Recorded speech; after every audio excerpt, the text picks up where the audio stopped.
Hello everyone, তো আজকে আমাদের এখানে ছিল অনুকূল ঠাকুরের উৎসব। তো আমরা একটু বেরিয়েছিলাম, তারপরে ভাবলাম যাই একবার ঘুরেই আসি আর তোমাদের সাথেও শেয়ার করি।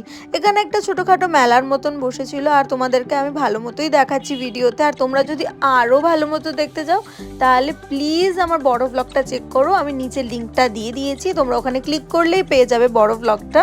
আর তারপরে ওই মাঠটার মধ্যে একটু ঘোরাঘুরি করছিলাম আর দেখলাম সবাই হয়তো র্যালিতে বেরোবে, সেই জন্য সবাই প্রায় রেডি হয়ে গেছে আর প্রচন্ড ভিড়ও ছিল। আর প্রত্যেক বছরই আমাদের এখানে একবার করে এই উৎসবটা হয়। তোমরা হয়তো আমার আগের মিনি ব্লগ চেক করলেও পেয়ে যেতে পারো, কারণ আমি আগের বছরেরটাও পোস্ট করেছিলাম। তো সেখান থেকে বেরিয়ে আমরা যাচ্ছি একটু চায়ের উদ্দেশ্যে, বিকজ এত ঠান্ডা পড়েছিল। আর এটা 23 তারিখের ব্লগ, 23 তারিখে প্রচণ্ড ঠান্ডা পড়েছিল আমাদের শিলিগুড়িতে। তো আমরা দুজন তো হেঁটে হেঁটে চলে গেছিলাম চায়ের দোকানে। সেখানে গিয়ে তো ফার্স্টেই আমরা চা অর্ডার করে দিই, কিন্তু আমরা একটু বসেছিলাম কারণ তখন রেডি হচ্ছিল সমস্ত কিছু। আমরা এত তাড়াতাড়ি চলে গেছি দোকানে, তখন কিছু প্রায় হয়নি। তারপরে তো আমরা আমাদের চাও পেয়ে গেছিলাম আর তারপরে এই ঠান্ডার মধ্যে চাটা খুব ভালো খেলাম। তার সাথে আবার এখানে দুটো টমও ছিল, যারা আমাদের ছাড়ছিলই না, আমাদের সামনেই বসেছিল দুটো মিলে।